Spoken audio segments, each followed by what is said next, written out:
ગુજરાતમાં દારૂની હેરાફેરી કરનારા માફિયાઓ રોજ નવા કિમિયા અપનાવે છે.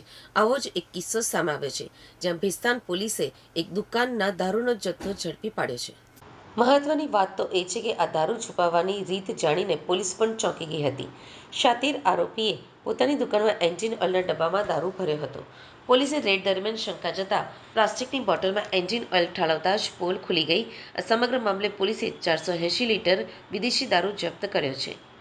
સુરતના ભિસ્તાન વિસ્તારમાં બાતમીના આધારે પોલીસે જ્યારે દુકાન ઉપર દરોડો પાડી ત્યારે શરૂઆતમાં કંઈક વાંધાજનક જણાયું ન હતું, પરંતુ પોલીસે જ્યારે વધુ તપાસ કરી ત્યારે તેમને દુકાનમાં પડેલા એન્જિન ઓઇલના ડબ્બા ઉપર શંકા ગઈ. પોલીસે એક ડબ્બો ખોલીને જોયું તો અંદરથી એક પ્રવાહી નીકળ્યું. આ પ્રવાહી શું છે તે જાણવા માટે પોલીસે તેને એક પ્લાસ્ટિકની બોટલમાં ભર્યું. બોટલમાં ભરતા જ પોલીસને જાણ થઈ કે આ પ્રવાહી બીજું કંઈ જ નહીં પણ ઇંગ્લિશ દારૂ છે. દારૂ માફિયાઓએ એન્જિન ઓઇલના ડબ્બાનો ઉપયોગ દારૂની હેરાફેરી માટે કર્યો હતો, જેથી કોઈને શંકા ન જાય. પોલીસે દુકાનમાંથી મોટી માત્રામાં દારૂ જપ્ત કર્યો છે. પોલીસને બાતમી મળી હતી કે ભિસ્તાનના સલિયાનગર ઇન્ડસ્ટ્રીઝમાં આવેલી શ્રીજી ટ્રેડર્સ નામની દુકાનમાં ગેરકાયદેસર રીતે વિદેશી દારૂનો મોટો જથ્થો સંગ્રહ કરીને વેચાણ થઈ રહ્યું છે.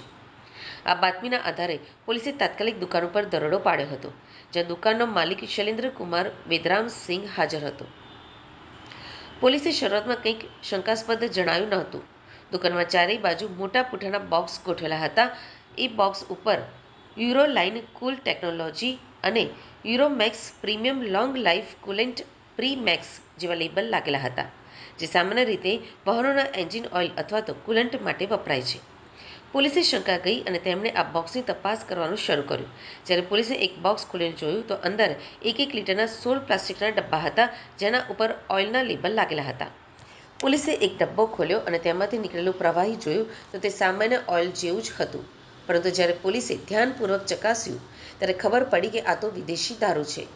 આ દારૂ માફિયાઓએ પોલીસને છેતરવા માટે એન્જિન ઓઇલના ડબ્બામાં ભરીને હેરાફેરી કરવાનો નવો કિમિયો અપનાવ્યો હતો.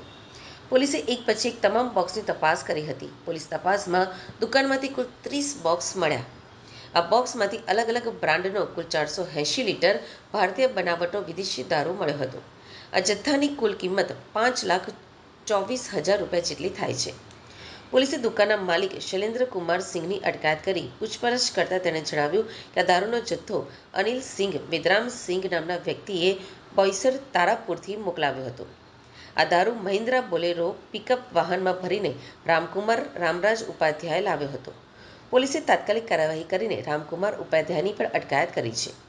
આ દરોડા દરમિયાન પોલીસે 4 લાખ રૂપિયાની કિંમતનું બોલેરો પિકઅપ, 50,000 રૂપિયાનું ટીવીએસ જ્યુપિટિયર મોપેડ અને 2 મોબાઈલ ફોન મળીને કુલ 9,84,000 રૂપિયાનો મુદ્દામાલ કબજે કર્યો છે. પોલીસે શૈલેન્દ્રકુમાર અને રામકુમાર બંને આરોપીઓ સામે કાયદેસરની કાર્યવાહી કરી છે, જ્યારે મુખ્ય આરોપી અનિલ સિંઘ વેદરામસિંઘને વોન્ટેડ જાહેર કરીને તેને પકડવા માટે તપાસ હાથ ધરી છે.